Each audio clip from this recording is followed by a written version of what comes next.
Obviamente, el descubrimiento del inconsciente, del que nos hemos ocupado en las 2 lecciones anteriores, vino a suponer una auténtica revolución cultural con respecto al conocimiento de la persona humana, y vino a suponer también una inversión de perspectiva en todas las disciplinas que se ocupan de algún modo de la interpretación del ser humano, de la comprensión de la persona, de su educación, de sus motivaciones, de sus expresiones y de sus manifestaciones.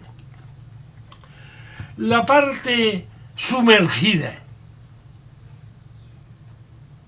del iceberg, la parte sumergida debajo de las aguas negras, vino a ser más importante o casi más que la parte visible para la comprensión, la expresión, el conocimiento, la educación y la cura psicológica, más que la parte visible. La pedagogía, la filosofía, el derecho, la medicina, la sexualidad, la moral, el pecado, la historia, el arte. En el estudio y en la comprensión de las realizaciones humanas y de sus intenciones y motivaciones más profundas, el inconsciente pasa al primer grado de interés, más aún del consciente, de lo que yo creo porque hago las cosas o de cómo interpreto las cosas de los demás.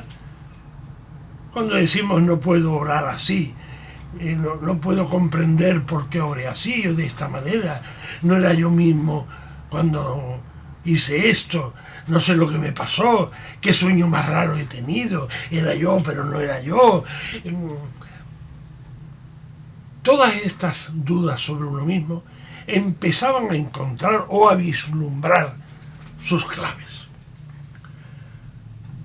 En las conferencias de Freud de introducción al psicoanálisis, pronunciadas en la sede del Colegio de Médicos de Viena, hace él la conocida consideración de las 3 humillaciones narcisísticas, humillaciones del propio orgullo de la persona humana y de la humanidad, que había padecido sucesivamente la humanidad. La primera humillación fue la infligida por Copérnico, cuando dictaminó que la Tierra donde habitamos no es el centro del universo, que es una simple motita de polvo cósmico dentro de la polvareda galáctica estelar. La segunda humillación la infligió Darwin, al incluir a la humanidad dentro del reino animal y considerar al hombre, a la persona humana, el mono desnudo, del autor, un libro del autor Desmond Morris, que tuvo una gran difusión el siglo pasado, el mono desnudo. Mono desnudo somos nosotros, eslabón en la cadena filogenética desde primates ancestros. Y la tercera humillación, la tercera herida narcisista al orgullo humano, la infligió él al demostrar al mundo que el yo personal no es siquiera dueño total de sus actos y de su propio destino. Sí, que en parte la libertad está en parte secuestrada. En gran medida el ser humano es siervo y esclavo de extrañas fuerzas de la mente, inconscientes e incontrolables. Bueno, aquí podría terminar la lección, pero voy a seguir un poco más para no aumentar los días de daros la matraca con mis pequeñas lecciones, mis lecciones mínimas. Bueno, pues ese descubrimiento supuso una revolución cultural tan importante como lo fue quizás en la técnica la invención de la rueda o la invención de la máquina de vapor, que cambiaron por completo todo el funcionamiento o la función de la bueno, o lo es ahora, la invención de la inteligencia artificial.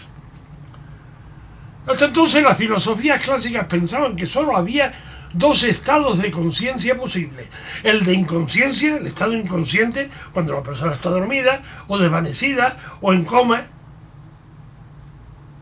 y el de la conciencia consciente, cuando la persona está despierta, que pensábamos que estaba en plena posesión de su inteligencia y de su razón, y es dueño y responsable total de sus actos y pensamientos.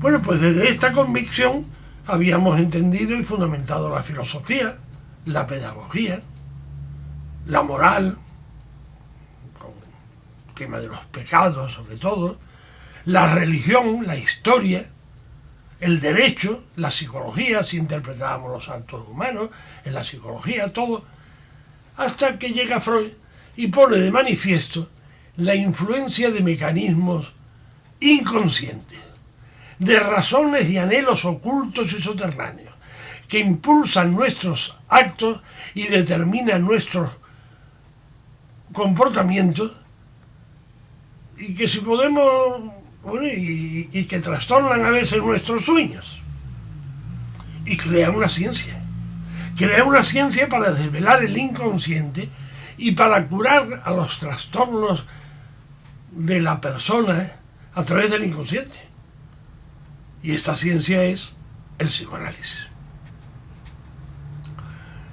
Voy a terminar.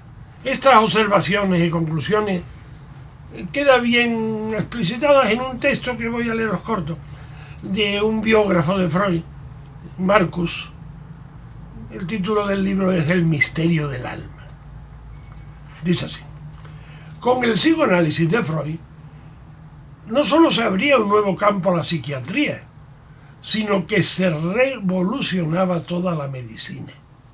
Más aún, los esfuerzos para sondear el alma humana llevaron a nuevas formas de ver la religión y la cultura, la educación y la vida familiar, la sexualidad, la filosofía, la interpretación de las artes, el funcionamiento del Estado.